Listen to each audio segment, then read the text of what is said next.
మరి ఆ పరిణామ క్రమాన్ని కూడా చెప్పారు. ఏ రకంగా పదవులను ఎప్పటికప్పుడు త్యాగం చేస్తూ రాజకీయాల్లో జనరల్గా పదవులు పట్టుకొని మరి ఆ కింద మీద అయిపోతూ ఉంటారు. కానీ అట్లా కాకుండా పదవులను తృణప్రాయంగా త్యజిస్తూ ఎప్పటికప్పుడు అవసరమైతే రాజీనామాలు చేసి ఎన్నికలు ఆహ్వానిస్తూ ఏ రకంగా ముందుకు పోయామో కూడా చాలా వివరంగా మరి ఉద్యమంలో ఒక్కొక్క మెట్టు ఎక్కించడానికి తెలంగాణ సాధించడానికి ఎట్లా ఒక్కొక్క ఉప ఎన్నికను వినియోగించుకున్నామో కూడా వివరంగా చెప్పారు. దాంతోపాటు తెలంగాణ రాష్ట్ర ఏర్పాటు జరిగిన తర్వాత మరి గౌరవనీయులు కేసీఆర్ గారి నాయకత్వంలో ఏ రకమైన మరి పరిపాలన జరిగింది, ఏ రకంగా ఏ ఆలోచనతో ఎంత ప్యాషనేట్గా ఎంత ఉద్విగ్నతతో పనిచేసినామో అది కూడా చాలా వివరంగా చెప్పారు. దానిలో కూడా సహకరించిన రాష్ట్ర ప్రభుత్వ అధికారులకు కూడా వారు ధన్యవాదాలు చెప్పారు. మాతో పాటు రాష్ట్ర ప్రజలకు సంక్షేమ ఫలాలు అభివృద్ధి ఫలాలు అందించడానికి కలిసి వచ్చిన ప్రతి ఒక్కరికి కూడా వారు ధన్యవాదాలు చెప్పారు. రైతు బంధు లాంటి ఒక అద్భుతమైన పథకాన్ని ప్రపంచంలో ఎక్కడా లేని విధంగా తీసుకొచ్చి రైతన్నలకు అందించిన ఘనత కేసీఆర్ గారిది. యునైటెడ్ నేషన్స్ కూడా ప్రశంసించిన రైతు బంధు లాంటి పథకం, దాన్ని ఎందుకు పెట్టాల్సి వచ్చింది, ఏ కారణం చేత రైతు బంధు పథకం తీసుకొచ్చాం, అవన్నీ కూడా వివరంగా చెప్పారు. అదే రైతు బంధుని వాళ్ళ కాంగ్రెస్ ఎట్లా నిర్వీర్యం చేస్తున్నది, ఏ రకంగా ఈరోజు ఒక్కొక్క ఎకరానికి ఒక్కొక్క దఫాగా పైసలు ఇస్తూ దానికి కూడా మరి ఎంత ప్రచారం చేసుకుంటున్నారు, ఎంత చండాలంగా ఈరోజు ప్రభుత్వం నడుస్తున్నది, ఇది కూడా వారు వివరంగా చెప్పారు. ఏ రకంగా మళ్ళీ తిరిగి రాష్ట్రంలో వ్యవసాయ రంగంలో సంక్షోభం ఉందో దాని మీద కూడా సమావేశం విస్తారంగా చర్చించింది. నిజానికి ఈరోజు తీసుకున్న అతి ముఖ్యమైన నిర్ణయం ధాన్యం కొనుగోళ్లలో రాష్ట్ర వ్యాప్తంగా ఏదైతే రాష్ట్ర ప్రభుత్వ నిర్లక్ష్యం వల్ల రైతులు తీవ్రంగా నష్టపోతూ ఉన్నారు, ఇవాళ దళారుల పాలైపోయింది ధాన్యం. రాష్ట్రంలో ఎక్కడా కూడా కొనుగోలు కేంద్రాలు నడవడం లేదు. సమావేశం ఏం తీర్మానం చేసింది అంటే బీఆర్ఎస్ ప్రభుత్వం ఉన్నప్పుడు ఏ రకంగానైతే ఎలాంటి ఆంక్షలు లేకుండా కొనుగోలు చేశామో, అది వరి అయితేనేమి, మొక్కజొన్న అయితేనేమి, సోయా అయితేనేమి, అదేవిధంగా జొన్నలు అయితేనేమి, ఇంకా ఏ పంట అయినా కూడా సంపూర్ణంగా ఎలాంటి ఆంక్షలు లేకుండా సీలింగ్ లేకుండా ఏ రకంగానైతే కొనుగోలు చేశామో అదే రకంగా కొనుగోలు వెంటనే ప్రారంభించాలి, లేదా గ్రామాన బీఆర్ఎస్ పార్టీ ఉద్యమిస్తుంది రైతుల పక్షానని చెప్పి ఈ సమావేశం తీసుకున్న అతి ముఖ్యమైన తీర్మానం అది. అట్లాగే ధాన్యం కొనుగోలు చేయడానికి కూడా చివరికి మంత్రివర్గ ఉపసంఘాలు వేసి వాటిని కూడా ఒక పెద్ద గొప్ప విషయంలాగా ఏదైతే రాష్ట్ర ప్రభుత్వం చెప్పుకునే ప్రయత్నం చేస్తున్నదో దాన్ని తీవ్రంగా ఖండిస్తూ వెంటనే ఈ రాష్ట్రంలోని రైతాంగ పక్షాన ఇప్పటికే దళారులకు అమ్ముకొని కనీస మద్దతు ధర రాకుండా బోనస్ కూడా వచ్చే పరిస్థితి లేకుండా మరి ఏదైతే రైతులు ఇబ్బంది పడుతున్నారో దాన్ని వెంటనే నివారించడానికి ప్రభుత్వం కొనుగోలు కేంద్రాలను ప్రారంభించి వెంటనే కొనుగోలు ప్రారంభించాలని చెప్పి సమావేశంలో తీర్మానం చేశాం. అట్లాగే సింగరేణి సంస్థ విషయంలో కూడా కార్మిక లోకానికి చేసిన అభివృద్ధి, మరి ఏ రకంగా అక్కడ సంక్షేమ పథకాలు ఇవన్నీ కూడా అమలు చేశామో దానికి సంబంధించి కూడా ఈ సమావేశంలో మరి చర్చించడం జరిగింది. పార్లమెంట్లో భారతీయ జనతా పార్టీ ఎంపీ తేజస్వి సూర్య అనే వ్యక్తి తెలంగాణ ఏర్పాటును పాకిస్తాన్ ఏర్పాటుతో పోలుస్తూ మరి ఒక వేర్పాటువాద సమస్యగా చిత్రీకరించడమే కాకుండా తూలనాడే విధంగా అవమానించే విధంగా తెలంగాణ ప్రజల ఆత్మగౌరవాన్ని దెబ్బగొట్టే విధంగా వారు ఏదైతే మాట్లాడారో దాన్ని తీవ్రంగా సమావేశం ఖండించింది.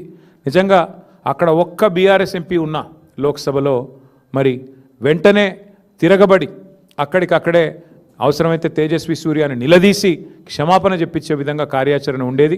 కానీ వాళ్ళ తెలంగాణ ప్రజలు కూడా ఆలోచించాలని చెప్పి కూడా సమావేశంలో చాలామంది వక్తలు అభిప్రాయపడ్డారు.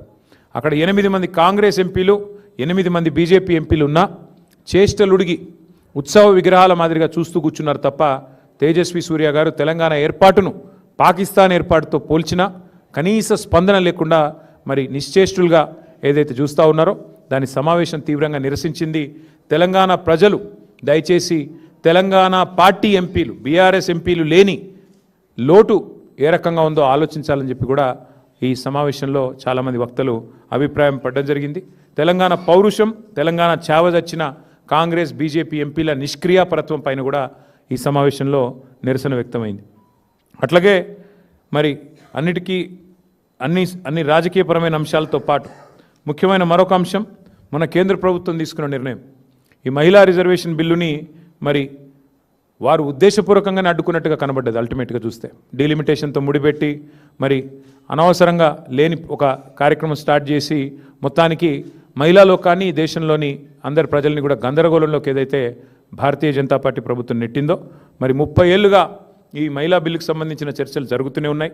మరి మేము కూడా గతంలో ప్రభుత్వంలో ఉన్నప్పుడు చట్టసభల్లోనే మేము తీర్మానాలు కూడా చేసినాం. శాసనసభలో, శాసన మండలిలో వెంటనే 1/3 రిజర్వేషన్ చట్టసభల్లో అమలు చేయాలి అని మా ప్రభుత్వం తరపునే ఆనాడు తీర్మానాలు చేసి పంపాం. ఈ సమావేశం ద్వారా కూడా మా పార్టీ యొక్క విస్తృత స్థాయి సమావేశం ద్వారా కూడా మహిళా రిజర్వేషన్ల విషయంలో పూర్తి చిత్తశుద్ధిని మళ్ళీ వ్యక్తం చేస్తూ తప్పకుండా వెంటనే కేంద్ర ప్రభుత్వం కూడా ఈ విషయంలో సానుకూల నిర్ణయం తీసుకొని రిజర్వేషన్లను వెంటనే అమల్లోకి తీసుకొని రావాలని చెప్పి కూడా మరి ఈ సమావేశంలో తీర్మానం పాస్ చేయడం జరిగింది. దాంతోపాటు మరి SIR అనే కార్యక్రమం ఏదైతే ప్రారంభం కాబోతా ఉందో ఆ విషయంలో కూడా చాలా కూలంకషంగా ఈ సమావేశంలో చర్చ జరిగింది. స్పెషల్ ఇంటెన్సివ్ రివిజన్ పేరిట మరి వెస్ట్ బెంగాల్లో దాదాపు 95 లక్షల ఓట్లు తొలగించడం జరిగింది. బీహార్లో 65 లక్షల ఓట్లు తొలగించడం జరిగింది. అట్లాగే రేపు తెలంగాణలో కూడా మే నెలలో ఈ SIR అనే కార్యక్రమం ప్రారంభమవుతా ఉంది. కాబట్టి ఈ విషయంలో పార్టీ మొత్తం కూడా టాప్ టు బాటం గ్రామ స్థాయి నుంచి మొదలు పెడితే, బూత్ స్థాయి నుంచి మొదలు పెడితే స్టేట్ స్థాయి దాకా కూడా ఫోకస్ చేయాలని చెప్పి మా పార్టీ అధ్యక్షులు దిశానిర్దేశం చేశారు. ఈ విషయంలో ఎందుకంటే ఓట్ల తొలగింపు ప్రక్రియ పేరిట జరిగిన నాటకం, దొంగ ఓట్ల చేర్పుల వల్ల జూబ్లీహిల్స్ ఎన్నికల్లో జరిగిన నష్టం దాదాపు 15,000 దొంగ ఓట్లు జూబ్లీహిల్స్ ఎన్నికల్లో మా ఓటమికి కూడా కారణమయ్యా అనే ఒక అభిప్రాయం కూడా సమావేశంలో వ్యక్తం కావడం జరిగింది. దానిపైన పార్టీ అధ్యక్షులు కూడా స్పందిస్తూ SIR జరిగే క్రమంలో, స్పెషల్ ఇంటెన్సివ్ రివిజన్ జరిగే క్రమంలో పార్టీ శ్రేణులు క్రియాశీలంగా ఉండాలి, యాక్టివ్గా ఉండాలి, తప్పకుండా మరి వెంటనే ఎప్పటికప్పుడు స్పందించాలి, ఎక్కడికక్కడ మరి అధికార పార్టీ చేసే ఆగడాలకు అడ్డుకట్ట వేయాలని చెప్పి కూడా తీర్మానించడం జరిగింది. ఎక్కడికక్కడ పార్టీ క్రియాశీలంగా top to bottom, booth level to state level పనిచేయాలని చెప్పి కూడా సీరియస్గా ఆదేశించడం జరిగింది. అట్లాగే పార్టీ యొక్క సంస్థాగత నిర్మాణం మీద కూడా చాలా విస్తృతమైన చర్చ జరిగింది. సభ్యత్వ నమోదు, పార్టీ యొక్క కమిటీలు, ఇవన్నిటి విషయంలో చర్చ జరిగింది.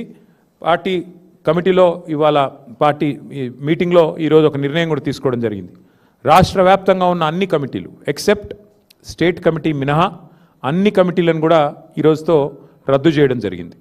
ఎందుకు అంటే కొత్త కమిటీలు వేసుకోవాలి, మెంబర్షిప్ వేయాలి, కాబట్టి దానికి మార్గం సుగమం చేయడానికి అన్ని కమిటీలను కూడా రద్దు చేస్తూ నిర్ణయం తీసుకోవడం జరిగింది. అంటే గ్రామ కమిటీ నుంచి మొదలు పెడితే అన్ని కమిటీలు, జిల్లా కమిటీ దాకా అన్ని కమిటీలను కూడా రద్దు చేయడం జరిగింది. కేవలం ఒక స్టేట్ కమిటీ మాత్రమే ఫంక్షనల్గా ఉంటుంది. ఆ స్టేట్ కమిటీ ఆధ్వర్యంలో మెంబర్షిప్ కార్యక్రమానికి పోతాం. రాష్ట్ర వ్యాప్తంగా మరి ఈ మెంబర్షిప్ కార్యక్రమాన్ని కూడా రెండు మార్గాల్లో చేస్తాం. ఆన్లైన్ మరియు ఆఫ్లైన్. అంటే ఆన్లైన్ అంటే డిజిటల్ మోడ్లో, ఆఫ్లైన్ అంటే మరి పుస్తకాల ద్వారా, మెంబర్షిప్ పుస్తకాల ద్వారా 2 మార్గాలుగా తప్పకుండా చేస్తాము. మా ఆలోచనల్లో ఒకటే, రాశి కంటే వాసి ముఖ్యం. అందుకే ఎంత సభ్యత్వము, ఎన్ని లక్షలు అన్న దానికంటే కూడా మరి ఎంత క్వాలిటేటివ్గా మనం మెంబర్షిప్ చేయాలి, తెలంగాణకి ఒక రక్షణ కవచంలాగా ఎట్లా మన కార్యకర్తలు, మన నాయకత్వం నిలబడాలి అనే ఆలోచనతో మరి వారిని కేవలం మెంబర్షిప్ చేయడమే కాకుండా, మెంబర్షిప్ జరిగిన అనంతరం కమిటీల నిర్మాణం మాత్రమే కాకుండా ఆయా కమిటీలకు మరి మొత్తం ప్రతి నియోజకవర్గంలోని మరి ముఖ్యమైన కార్యకర్తలందరికీ కూడా శిక్షణా తరగతులు కూడా, నాయకత్వానికి అట్లాగే మరి కార్యకర్తలకు కూడా శిక్షణా తరగతులు పెట్టాలనే నిర్ణయం కూడా తీసుకోవడం జరిగింది. షెడ్యూల్ మొత్తం కూడా మీకు తొందరలోనే వెల్లడిస్తాము. ఎందుకంటే ముందుగాల కొంత దానికి ప్రిపరేటరీ వర్క్ ఉంది. ఆ ప్రిపరేటరీ వర్క్ అయిన వెంటనే, ఎందుకంటే ఆల్రెడీ ఉన్న కమిటీలు రద్దయ్యాయి కాబట్టి వెంటనే మెంబర్షిప్ స్టార్ట్ చేయాల్సి ఉంటుంది. కానీ దానిలో కూడా ప్రాసెస్ ఉంటుంది. మీకు తెలుసు, ప్రజాస్వామికంగా ఎన్నికలు చేయాలి, దానికి ప్రిసైడింగ్ ఆఫీసర్